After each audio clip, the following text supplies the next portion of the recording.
Assalamualaikum warahmatullahi wabarakatuh. Allahu Akbar, Allahu Akbar, Allahu Akbar. La ilaha illallah, wallahu akbar. Allahu akbar, walillahil hamd. Alhamdulillahilladzi ja'ala hadzal yawma 'iidan lil muslimin wa rahmatan lil mu'minin. Nahmaduhu wa nasta'inuhu wa nastaghfiruh. ونعوذ بالله من شرور أنفسنا ومن سيئات أعمالنا من يهدي فلا مضل له ومن يضلله فلا هادي له أشهد أن لا إله إلا الله وأشهد أن محمدا عبده ورسوله والصلاة والسلام على أشرف الأنبياء والمرسلين صادق الوعد الأمين وعلى آله وصحبه ومن تبعه إلى يوم الدين. Ma'asyiral muslimin, usikum wa nafsi bitaqwallah. Ittaqullaha haqqa tuqatih wa la tamutunna illa wa antum muslimun. Qala Allah Ta'ala fi kitabihil karim, a'udzu billahi minasyaitonir rajim. Bismillahirrahmanirrahim. Fatazawwadu fa inna khairaz zadit taqwa. Inna akramakum indallahi atqakum.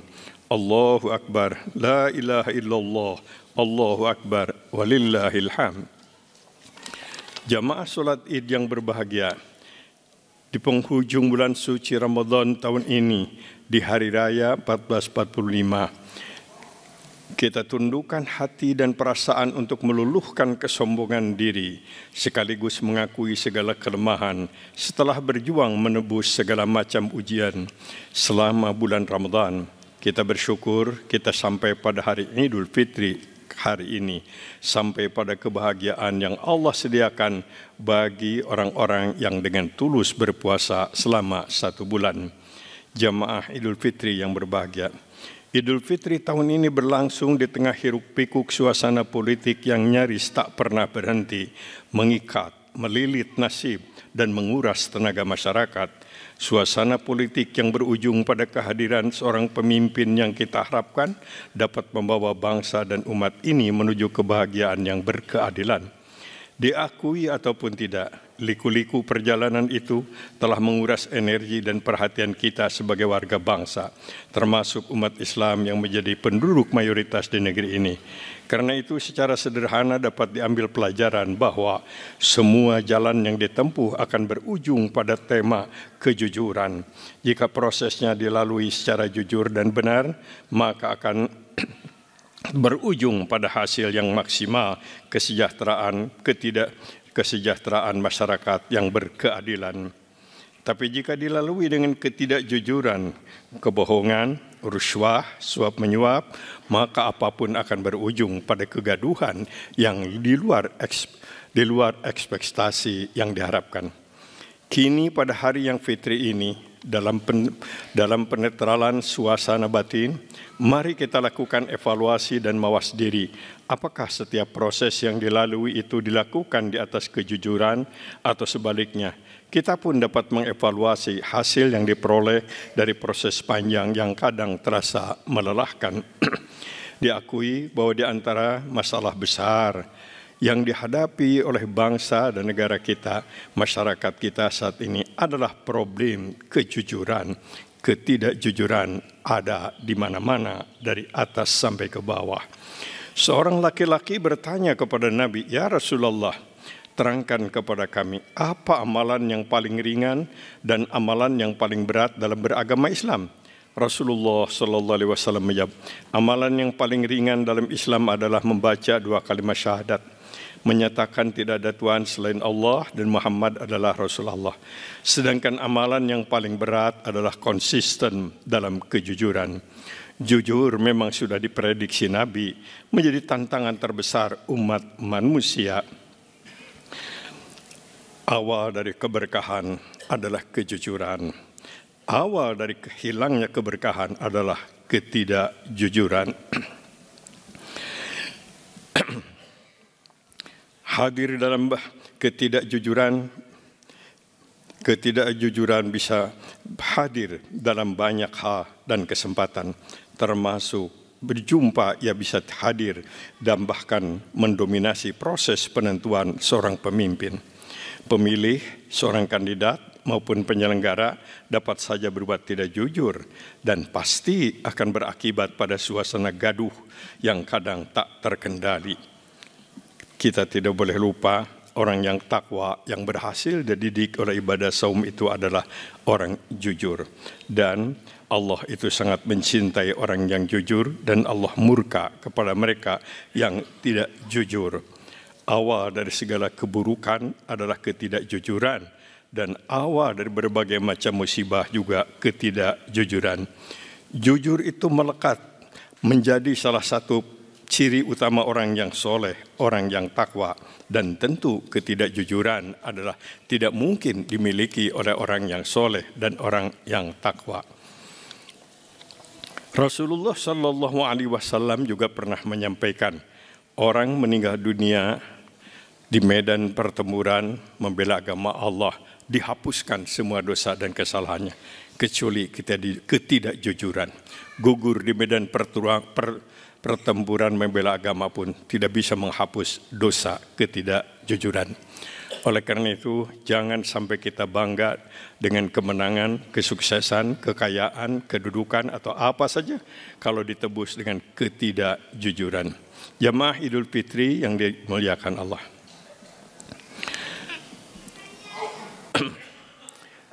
Organisasi negara kalau dikelola oleh ketidakjujuran pasti tidak akan berkah. Dan pengelolaan secara jujur akan melahirkan keberkahan. Dalam sejarah perjalanan umat manusia, tema kepemimpinan yang erat dengan kejujuran ini hampir selalu menjadi tema penting dan krusial. Bahkan konflik dan ketegangan telah menjadi warna khas perjalanan itu sejak awal kelahiran manusia. Prosesnya memang berakar pada asal-usul kejadian manusia. Secara biologis dapat kita telusuri bahwa manusia bermula dari jutaan sel yang terpelihara dalam rahim dan terus berkembang dalam kandungan. Dari jutaan sel itu terjadilah pergulatan dahsyat antara mempertahankan hidup dalam proses saling mengalahkan, saling mematikan untuk saling berebut kesempatan agar mampu bertahan. Akhirnya dari jutaan sel itu ternyata hanya tersisa 1 atau 2 sel saja yang dianggap bertahan hidup. Dan itulah yang kemudian berkembang menjadi janin tumbuh dalam rahim seorang ibu. Potensi untuk mempertahankan hidup memang sudah menjadi watak manusia sejak awal masa penciptaannya. Kenyataan itu terus terjadi hingga tiba masanya manusia saling menunjukkan keakuannya untuk menjadi seorang penguasa atas manusia lainnya.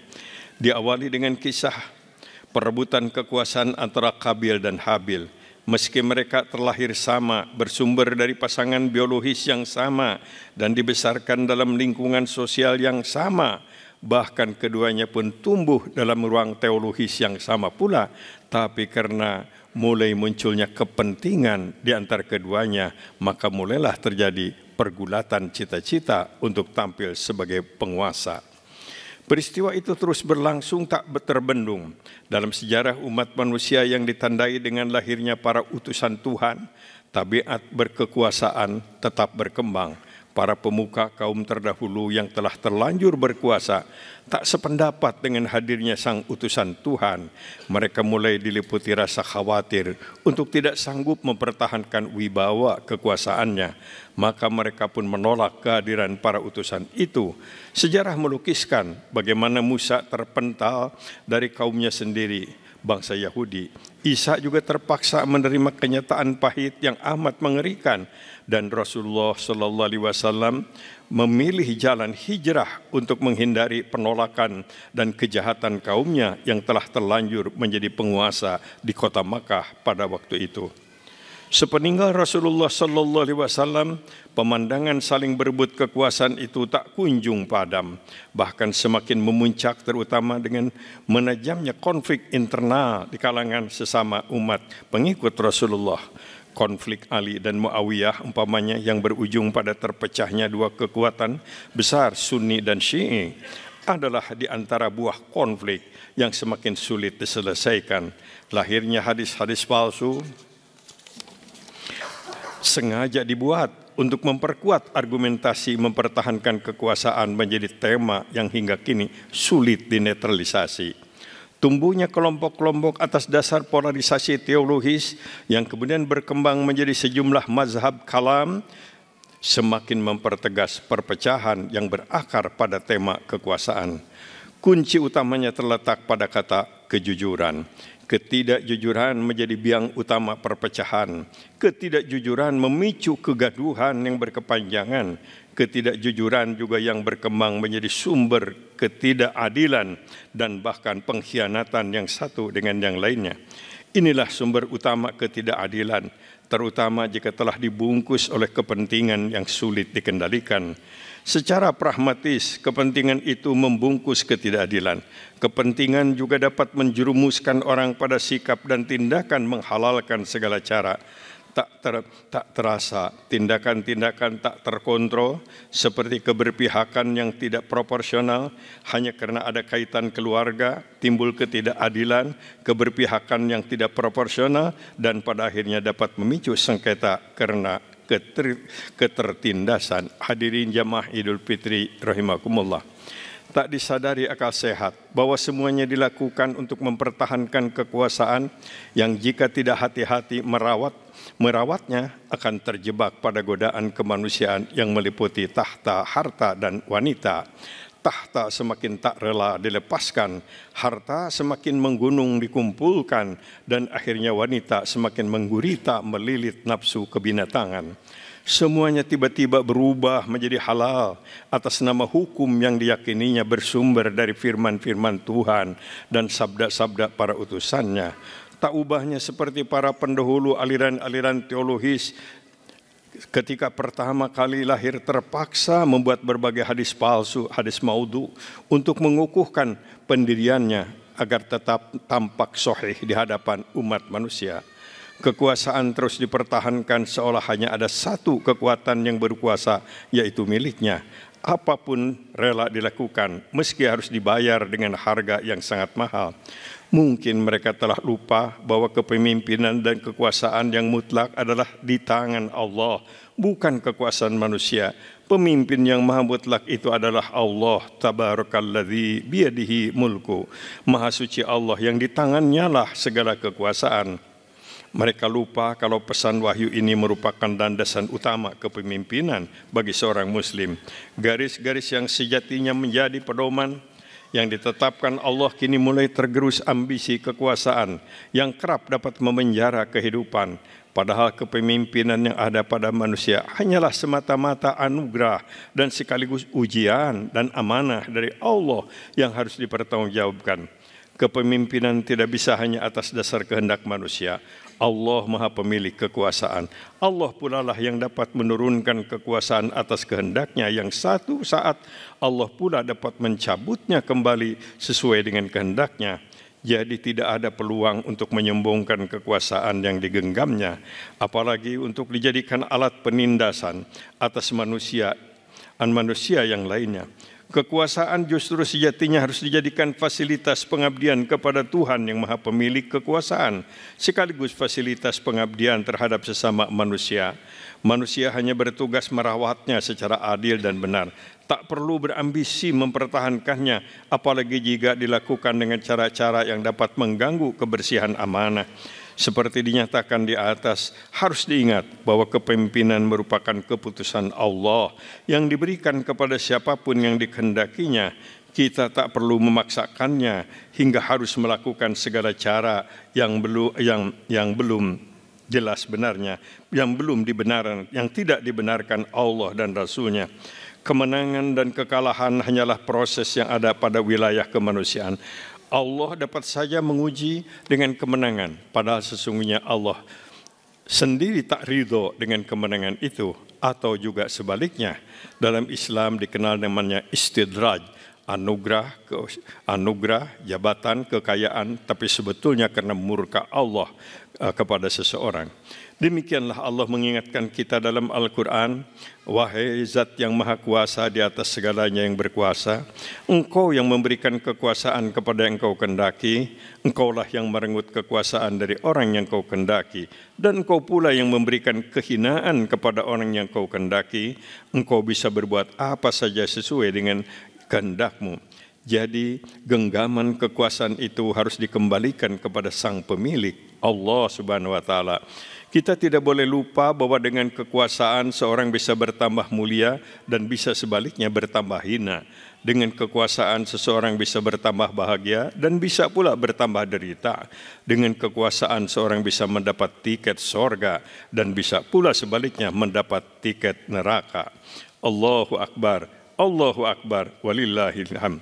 Kini marilah kita ambil pelajaran dari perjalanan kepemimpinan bangsa kita dari tahun ke tahun.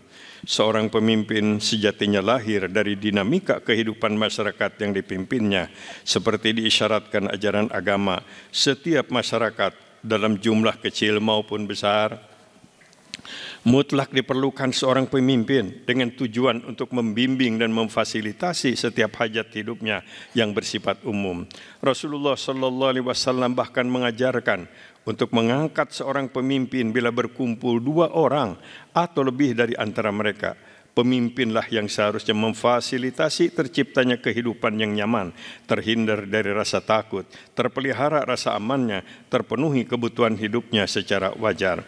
Jamaah yang berbahagia, untuk kebutuhan pemenuhan rasa aman dan nyaman itulah kelahiran seorang pemimpin dapat dipandang sebagai sumber kemaslahatan. Mereka dipercaya karena kesanggupannya memberikan beragam kebutuhan dasar masyarakatnya dan bukan sekadar menjanjikan sesuatu yang tak kunjung datang. Sementara masyarakat akan dengan sendirinya memberikan dukungan bantuan kepada pemimpin yang menunjukkan keikhlasannya memperhatikan setiap hajat hidupnya. Sabda Nabi SAW, sebaik-baik pemimpin adalah mereka yang mencintai rakyatnya dan rakyat pun mencintainya. Mereka sayang kepada rakyat dan rakyat pun sayang kepada mereka. Jika berjanji, ia akan memenuhi setiap janjinya. Jika mengambil keputusan, ia akan mendahulukan pertimbangan kebutuhan masyarakatnya. Jika bersuara, ia akan mempertimbangkan aspek rasionalitas dan kepatutan sesuai kondisi rakyatnya. Jika membagi kesejahteraan, ia akan meratakan bagiannya sesuai kepentingan umum dan tidak akan memilah demi kepentingan keluarga dan kelompoknya saja. Pemimpin adalah sosok pengayom seluruh masyarakat yang dipimpinnya, tanpa kecuali, tanpa melihat latar belakang kelompok ataupun partai yang mengusungnya. Seorang pemimpin adalah pemimpin bagi seluruh masyarakatnya. Jika terjadi kesalahpahaman, ia akan menjadi juru damai bagi masyarakatnya, bukan sebaliknya jadi sumber konflik antar warga yang dipimpinnya. Jika berkata ataupun berjanji, ia akan menyampaikan apa adanya, tanpa dibumbui kepentingan pencitraan dirinya ataupun tujuan membalut kebohongan dengan kata-kata manis yang menggembirakan. Pada titik-titik inilah kerap muncul kebohongan yang menyesatkan, terutama jika muncul kata-kata ataupun janji-janji yang sesungguhnya tidak rasional.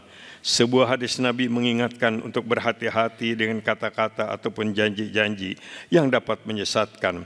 Kesesatan dapat bersumber pada kata-kata, kebijakan, ataupun perilaku seorang pemimpin. Abu Darda radhiyallahu anhu berkata, telah memberi amanat kepada kami Rasulullah sallallahu alaihi wasallam bahwa yang paling aku takuti atasmu ialah pemimpin yang menyesatkan. Hadis riwayat Imam Ahmad. Begitu berbahayanya pemimpin yang menyesatkan, Abu Dzarrin radhiyallahu anhu pernah berkata, aku pernah berjalan dengan Rasulullah, lalu beliau bersabda, selain Dajjal yang paling aku takuti atas umatku. Beliau menyatakannya 3 kali. Kata Abu Dzarrin, aku bertanya kepada Rasul, ya Rasulullah, apakah yang selain Dajjal yang paling kau takuti atas umatku itu, atas umatmu itu? Nabi bersabda, yaitu pemimpin-pemimpin yang menyesatkan. Hadis riwayat Imam Ahmad. Hadirin rahimakumullah. Di pagi hari yang fitri ini, di awal bulan Syawal, setelah ibadah puasa sebulan, saatnya kita merenungkan kekalahan ataupun kemenangan dari proses kompetisi yang telah kita lalui. Bagi pemenang kompetisi, lakukanlah yang terbaik untuk kepentingan seluruh masyarakat tanpa membeda-bedakan golongan, lapisan, ataupun bahkan keberpihakan hanya atas dasar kepartean. Umat akan selalu menunggu perwujudan amanah, janji dan pengabdian para pemimpinnya. Umat juga akan menjadi saksi atas tindakan dan kebijakan yang cenderung pada kesewenang-wenangan, pengambilan wewenang yang berlebihan, gairah nepotisme yang semakin terang-terangan, atau bahkan penghimpunan kekayaan untuk kepentingan segelintir orang. Semuanya akan menjadi saksi atas kemaha-adilan yang maha kuasa. Kelak di saat terjadi perhitungan, yaitu saat ketika mulut tak lagi sanggup berbicara, hanya tangan dan kaki yang lantang memberikan kesaksian. Al-yawma nakhtimu ala afwahim wa tukallimuna aydihim wa tashhadu arjuluhum bima kanu yaksibun. Allahu akbar, Allahu akbar, walillahil hamd. Akhirnya marilah sejenak kita tundukkan kepala, kita bukakan lebar-lebar mata hati dan pendengaran kita pasrahkan setuntas-tuntasnya kepada Allah Azza wa Jalla. Di penghujung bulan penuh ampunan ini, mari kita bersihkan segala bentuk kekeliruan kita, khususnya dalam langkah kepemimpinan dan keumatan yang telah terlanjur kita lakukan. Semoga Allah Subhanahu wa taala memberikan ampunan kepada kita semua, kepada para pemimpin kita dan semoga Allah Subhanahu wa taala senantiasa membimbing dan mengawasi kita. Allahumma ya Allah ya mujibas sailin. Kami duduk dengan menundukkan kepala ini bukan tengah bermain sandiwara. Kami memohon petunjuk-Mu ini juga bukan sebuah basa-basi. Sejujurnya kami bersimpuh untuk menyesali semua tindakan kami yang mungkin tidak Engkau ridhoi. Kami telah salah langkah, kami telah keliru membuat keputusan, kami telah lupa atas petunjuk dan peringatan-Mu seperti Engkau tuliskan dalam firman-firman-Mu. Karena itu ampunilah kami ya Allah, bimbinglah kami ya Allah, sucikan hati dan pikiran kami ya Allah. Tunjukkan kepada kami jalan lurus yang Kau sendiri bimbing bagi keselamatan dan kebahagiaan kami. Ya Rahman, Ya Rahim, kami tak kuasa melawan dan mengalahkan kekuasaan dan keserakahan. Kami pun tak tahan melihat kemampuan saudara-saudara kami. Masih banyak di antara saudara kami yang tak sanggup membiayai pendidikan, tak sanggup memelihara kesehatan, tak sanggup memenuhi kebutuhan hidupnya sehari-hari. Sementara di sisi lain Kau Maha tahu, begitu banyak di antara para pemimpin yang hidup mewah, kebutuhan melimpah dengan harta, tahta dan bahkan wanita yang nampak secara kasat mata telah keluar dari norma dan etika. Karena itu selamatkanlah kami dari murka-Mu ya Allah. Bersama kami di sini adalah saudara-saudara dan keluarga kami. Suburkan benih-benih kemaharahman, rahiman-Mu dalam diri kami, agar kami dapat dengan tulus mencintai saudara-saudara kami tanpa membedakan status sosial yang kami sendiri sering tak sanggup menghadapinya. Tumbuh suburkan benih-benih ketaatan kami kepadamu, agar kami tetap tulus mengikuti sunnah-sunnah Rasul-Mu. Ya Allah Tuhan yang Maha Perkasa, kami sadar kalau kami belum sempurna menjadi hamba-Mu seperti yang Engkau inginkan. Karena itu kami mohon, wahai Tuhan yang Maha Pemberi, limpahkan kepada kami kecintaan dan ampunan-Mu. Taburkan pula kepada ibu bapa kami seluruh rahman dan rahim-Mu, agar kami dapat memperbaiki amal dan ibadah kami, agar ke depan kami tetap terpelihara bersama hamba-hamba-Mu yang soleh, agar tidak ada lagi kegelisahan yang dapat memenjara kehidupan kami. Ya Allah, Ya Rabbana, dalam menempuh perjalanan usia yang kian menepi ini, kami tidak ingin berujung dalam kekufuran ataupun ketakaburan. Dalam menjalani sisa usia yang semakin senja ini, kami ingin berakhir dalam garis husnul khatimah seperti yang diajarkan-Mu, wahai Tuhan yang Maha Pemurah. Hindarkan kami dari sikap dan perilaku permusuhan di antara sesama kami. Hindarkan kami dari kebiasaan lalai dalam mengabdi hanya kepada-Mu. Allahumma ighfir lil muslimina wal muslimat wal mu'minina wal mu'minat al ahya'i minhum wal amwat. Allahumma a'izzil islam wal muslimin wa akhdhul man khadalal islam wal muslimin. Allahumma ahlik a'daka a'da'ad din اللهم إنا نسألك الثبات في الأمر ونسألك عزيمة الرشد ونسألك الشكر على شكر نعمتك وحسن عبادتك ونسألك لسانا صادقا وقلبا سليما وخلقا مستقيما ونعوذ بك من شر ما تعلم ونسألك من خير ما تعلم ونستغفرك مما تعلم إنك أنت علام الغيوب ربنا تقبل منا إنك أنت السميع العليم وتب علينا إنك أنت التواب الرحيم الحمد لله والصلاة والسلام على سيد الأنبياء والمرسلين محمد وعلى آله وصحبه أجمعين سبحان ربك رب العزة عما يصفون وسلام على المرسلين والحمد لله رب العالمين دعواهم فيها سبحانك اللهم وتحيتهم فيها سلام وآخر دعواهم أن الحمد لله رب العالمين الله أكبر ولله الحمد والسلام عليكم ورحمة الله وبركاته.